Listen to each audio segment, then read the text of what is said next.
This is Mark Anderson from Kellogg Community College. In our third video today, we are going to be looking at the review of Chapter 1 in Math 121. And this video kind of takes us through the second half of our work in exponential notation and does a little decimal work at the very end. You can see, please have your worksheet in front of you, and also there are two other videos prior to this one. So the first half of the exponential explanations were on video number 2. So we're starting off with problem number 26. And problem number 26 deals with negative exponents and the rule for that. And when we have a negative exponent, the negative exponent grabs whatever it's connected to, like this is connected to that n, and it flips it from the numerator to the denominator or from the denominator to the numerator. Now technically this n is in the numerator, so that negative exponent takes that n and brings it into the denominator, and you'll notice that that 6 is no longer a negative exponent. It is a positive exponent. So that is our answer for problem 26, just to do a quick conversion of that, because we cannot have our final answer of any algebraic problem with a negative exponent. This is one of those rules in mathematics, like we have rules in English. In English you will use capital letters at the beginning of your sentence and a period at the end. In mathematics, you cannot have a non-simplified fraction, you cannot have a negative exponent, and other rules, like variables will be in alphabetical order from decreasing power, but this is what we're learning. We're learning the proper grammar of math, if you can think that mathematics has actually grammar. And that grammar is graded, so be careful. You can't just leave something sloppy in the answer. Now, with this example, you'll notice that negative 3 has grabbed this 6x quantity squared, and what this will do is it'll drag that entire thing into the denominator. Woo-ha-ha-ha. So I've got 6x squared now raised to the third power. Now, there are some questions about this cube and what does it do there. Now, if you struggle with exponents, anytime you see a power on the outside of a parenthesis, I would suggest to write it that many times. So I have 6x squared, 6x squared, and 6x squared. That is technically 6x squared quantity cubed. So now I have 666. Oh, that's evil. I have 3 of them, and they will all get multiplied by each other. Don't add them together to make 18. And this will make an answer of 216, and then I have x squared, all the same base, x to the 6th power. Now, you'll notice that this is still in the denominator, so I need to have a 1 over the top of it to designate that we did move it to the downstairs, the denominator, and it stayed there the whole time. Now, if you want to memorize another rule, you can think of it this way. A cube on the outside of a parenthesis, or any power on the outside of the parenthesis, gets to distribute to the inside. This is true for monomials, not binomials or trinomials, but since this is a monomial, this would be 6 to the third power, which is 216, and 2 times 3, which would make 6. Notice this is not the addition rule. This is not x squared times x cubed, which is x to the 5th. This is the power to a power rule, which is 2 times 3, which is x to the 6th. But again, if you struggle with these, just write it out 3 times. It's really not going to take you that much time. Spent more time explaining it than I did writing it. Okay, so now I have x squared y to the negative 2. Now what's important about this problem is that this negative 2 is only affecting the y. It doesn't affect this or the x. So this gets to move into the denominator. So now I have x squared over y squared is my final answer for problem 28. And problem 29 has the same kind of flow. The problem is important because these negative exponents only affect the thing that they are connected to. And I will actually throw an extra problem on this just to show you something here, because it's a common misstep. The B is affected by the negative exponent, the D is affected, so the A and the C stay in the numerator, and the B and the D go in the denominator, and their exponents are now positive. Now, here is a little bonus since you're watching the video here, and this is something that shows up a lot on tests and standardized tests. If I have 2x to the negative third power, a common mistake is to think that the 2 goes into the denominator and so does the x, but in fact the negative 3 exponent only affects the x. So my answer to this problem would be 2 in the numerator and an x cubed in the denominator, because I would have needed to put a parenthesis around both the 2 and the x if the 2 was to move as well. So be aware of that. That's a little caution because it is commonly missed, and it's put on many tests, including the ones you probably took before taking this class. Okay, moving on to problem number 30. Problem number 30. Putting all the rules together at once. So now I have x cubed and y to the 5th power. Now, again, if you struggle with this, why not write it 5 times? That's really going to make this a lot easier for some of you, even though it takes, oh, look how much time it's taking me. This is taking me hours. No, it just took under 30 seconds. You write it, and then you combine all your values there. So this is 3 plus 3 plus 3 plus 3 plus 3, because this is the same base, and so this would be x to the 15th power, and this is 5y's, 1, 1, 1, 1, 1. And that gives me y to the 5th power. Now, again, the power rule is that as long as this is a monomial inside, which means it's not a binomial, there's no pluses or minuses or trinomial or other polynomials, this can get distributed. 3 times 5 is 15. 1 times 5 is 5. So that is a fast way to do the problem. It just requires you to memorize another rule. Problem 31.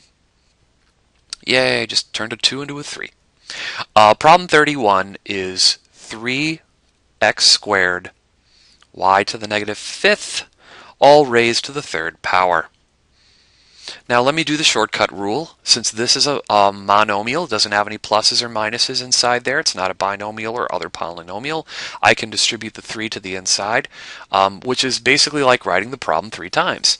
So 3 cubed, this is x to the 2 times 3. Whoops, that didn't show up. And this is y to the negative 5 times 3. Now I will then simplify. 2 to the 3rd power is not 9. 3 times 3 times 3, which, see, if you wrote that problem up, you wouldn't have said 9 right there. And this is x to the 6.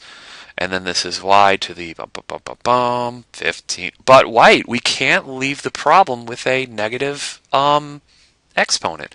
So what we have to do is make sure only the y gets moved to the denominator, because that's the influence of the negative 15 power. It only works on the y. And there we go, y to the 15th. All right, now we're about ready to move on to the next problem, and this will take a little bit of room, so let me get a clean palette here. All right, here we go. This is a big boy. Let's go. And by the way, doing these problems, you might notice that I might be taking a different step through the problem than the answer key. But again, it's really all about preference and how you want to do this here. Oh, that's a negative 2. B to the 3rd, and C. This whole thing's raised to the negative 2. Wow. Okay, that negative 2. That can cause a little bit of problems, but what I'm going to do is, since this is a monomial, there's no pluses or minuses inside there, what I'm going to do is distribute that negative 2 to the inside, and since this is all in parentheses, I'm going to just kind of show you what's happening here. This negative 6 is going to be raised to the negative 2 power. This a to the negative 2 power is going to be multiplied by the negative 2, so that's going to be a to the 4th power, because negative 2 times negative 2 is positive 4. This b is going to be 3 times negative 2, which is negative 6, and the c is going to be negative 2 as well, because they were all positive powers. Positive times negative is negative. So now we got our work cut out for us here, because we got negative 6 raised to the 2nd power, and this is why parentheses are important. If you type this into a calculator without the parentheses, you'll get the wrong answer. Negative 6 to the negative 2nd power is going to be 1 over 36. Now let me explain. Negative 6 times negative 6 is 36. And since this was a negative 2 power, it had to go into the denominator. Now, a to the 4th is going to be in our numerator. B to the negative 6th is b to the 6th in the denominator. And then c to the negative 2 is c squared in the denominator. And that's your final answer. So 36 was in the denominator because of the negative 2 power. The a to the 4th was in the numerator. B to the negative 6 turned into b to the 6th power in the denominator. And c to the negative 2 turned out to be c squared in the denominator. All right, moving on to problem 33. We're going to deal with a couple more combination problems of things that have all sorts of stuff inside them. And these quotients here have positive and negative exponents, so let us tackle this here. And I'm going to try to use all the shortcuts I have at my disposal so the problem takes a little less time. But you'll see the fully written out answers in the solution manuals, or the solutions to this worksheet. But here it is explained. 24 and 18. Now, these are whole numbers. Forget about the exponential rules for a moment. These whole numbers, you merely just try to figure out what is a number that divides 24 and 18. What number can fit into both of those evenly? Now, definitely go big. Don't try 2, and you might try 2, but you'd have to keep going. The biggest number that can divide 24 and 18 is 6. So this becomes a 4. And this becomes a 3. And that's because we can divide 24 divided by 6 and 18 divided by 6. That gives us a 3. Now this is fully simplified. The negative stays out in front. We're never going to be able to get rid of that. Now what I'm going to do, let me put my answer over here, just negative 4 and thirds. Now I'm going to, since these bases are the same, I can subtract these. So 6 minus negative 3. And as pointed out in the earlier video, when you subtract a negative, you can add that. So 6 minus a negative 3 is 9. So this is going to be x to the 9th. Then I'm going to go 7 minus 9, which is negative 2. So if I have y to the negative 2 power, that's going to mean I have to put y to the positive 2 power in the denominator. And this is written out a little bit more in the answer key. However, this is the logic behind the problem, showing very little work, but also going through the pieces of it. In review, divided these two numbers by 6, 6 minus negative 3 to give me 9, 7 minus 9 to give me negative 2, which puts 2 in the denominator. All right, getting to the end here, problem 34 and 35 to wrap up what we do here in... So 34 is 5a cubed b all raised to the second power divided by 10a squared b. The square is only operating on the a, despite the space I put there. So the numerator, since it's a monomial, I'm going to square everything in there. So 5 times 5 is not 10, it's 25. And this is a to the 6th, because 3 times 2 is 6. And this is b squared, all over 10a squared b. Now, using, just like in the previous problem, these are whole numbers. So what is the biggest number that can divide 25 and 10? That would be 5. So this makes 5 and 2. So this is 5 in the numerator and 2 in the denominator for my final answer. 6 minus 2 is 4. This is a to the 4th power. And b to the 2nd minus b to the 1st power is just b. And so there is my simplified answer. Problem 35, our final exponent simplifying problem of the day, is a big one. 3a to the negative 2 and then b to the 5th all over 9a to the negative 4, b to the 0, which is going to be 1, and the whole thing is negative to the negative 2 exponent. Now, in order of operations, you should probably deal with inside the parentheses first, so let's take care of that inside. 3 and 9 can both be divided by 3, so that becomes 1/3. So I'm going to write this over here. This is my 1/3. Now this whole thing is going to be raised to the negative 2 power, so I'll wait till the very end here. Negative 2 minus 4. So when I subtract these two, negative 2 minus negative 4, it's like adding, so that gives me an answer of negative 2 plus 4, so I got a to the positive 2. 5 minus 0 is 5, and this would have made 1 anyway, so this becomes b to the 5th power. So now I have 1a squared b to the 5th over 3. Now we don't write the 1 in front of variables. Like I don't ever want to see an answer on your test that says 1x. I mean, that's just bad. I will take off points for that because that's not simplified. But we put the 1 there just in case there was nothing left in the numerator. Now what we're going to do is we're going to apply this negative 2. So what this will do is this will make this 2 times negative 2. So this becomes a to the negative 4, which puts the 4 in the denominator. This is 5 times negative 2, which is negative 10, which makes this b to the 10th in the denominator. And this is 3 times negative 2, so this would be 3 times 3, but since it's a negative, that will move this to the numerator. To slow down a little bit to show you how all that happened is that I had a to the negative 4, b to the negative 10, and 3 to the negative 2. And that's how the 9 moved to the numerator, the 4 moved to the denominator, and the 10 moved to the denominator. The answer key has another way of doing this problem. It's an alternative solution. You can look at that and see another way to solve the problem other than in this explanation. Okay, your final homework problem of this set is problem 36 that deals with scientific notation. Now, in this story problem, it says that a ream of copier paper weighs 2.25 kilograms and has 500 sheets in it. How heavy is a sheet of copier paper? So you want your answer written in scientific notation. So what we'll do is we'll divide this by 500.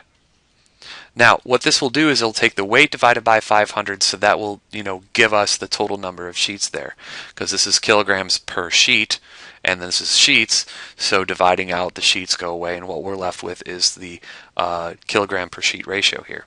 So, okay, so here we go. We're going to take a look at this. Now, when you do this on the calculator, you're going to get a decimal, and the decimal is going to be 0.0045, or tenths, hundredths, thousandths, 10,000ths, 45 10,000ths kilograms per sheet. And I'll put singular sheet since this is for 1. Now, to turn this into exponential notation, what we have to do is we have to take that decimal and we have to move it between the first two non-zero numbers. So that's going to be 4.5. And for every spot that we moved, notice the number of arrows, I'm going to put a -3 since the number is getting smaller. This is getting smaller by 1, 2, 3 spots. So this is going to be my exponential notation, kilograms per sheet. Now, as a bonus, since you are watching this video here, as a bonus, what I'm going to do is give you an example of moving in the other direction. What if we had 45 with a whole bunch of zeros here? All right.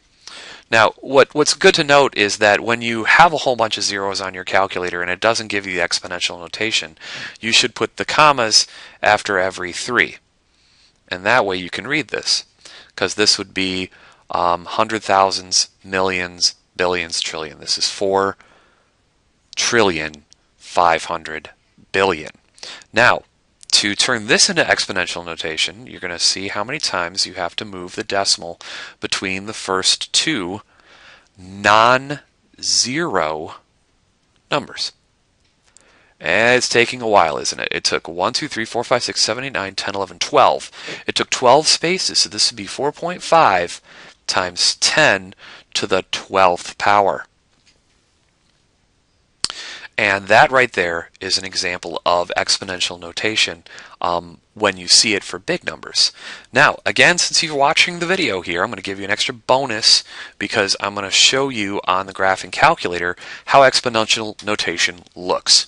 So if I put in that 4,500,000,000, that's 4, 5 with 11 zeros after it, 1, 2, 3, 4, 5, 6, 7, 8, 9, 10, 11, the calculator will actually write its own kind of exponential notation, and I will now show you that this exponentation, you see the E, it really means, sorry, had the wrong thing clicked, is 4.5 times 10 to the 12th power. That's what the E means, times 10. Now, if we do a small number, and my blue right is going to go away when I do this here. If I do a small number and I have 1, 2, 3, 4, 5, 6, 7, 8, 9, 10, 11, and I just put like 1, 2, 7, it's going to then give me the exponential notation with a negative. So, as I look at this, this would be written as, did it again, got to make sure I do that right, 1.27 times 10 to the negative 12th power, because you would have to move that decimal 12 spaces to get it to be between the 1 and the 2, as in my previous problem where I had 4.5 times 10 to the 12th power, I would have to move the decimal 12 spaces to get to that 4. Alright, thanks for watching the video, and there are others online, and please email me if you have any questions.